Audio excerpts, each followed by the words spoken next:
আজ আমি রান্না করব পাঁচমিশালি সবজি। সবজিগুলোকে আমি একে একে ভেজে নেব।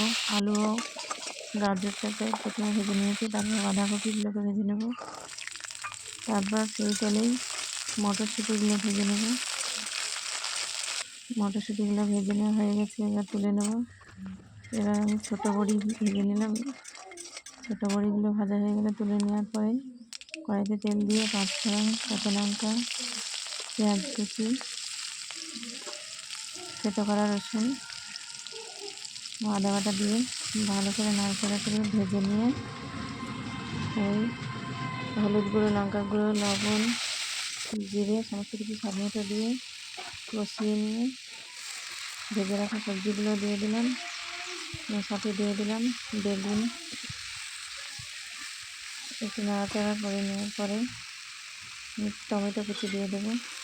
টমেটো কুচি দেওয়ার পরে সামান্য একটু জল দিয়ে ঢাকা দিয়ে দেবো।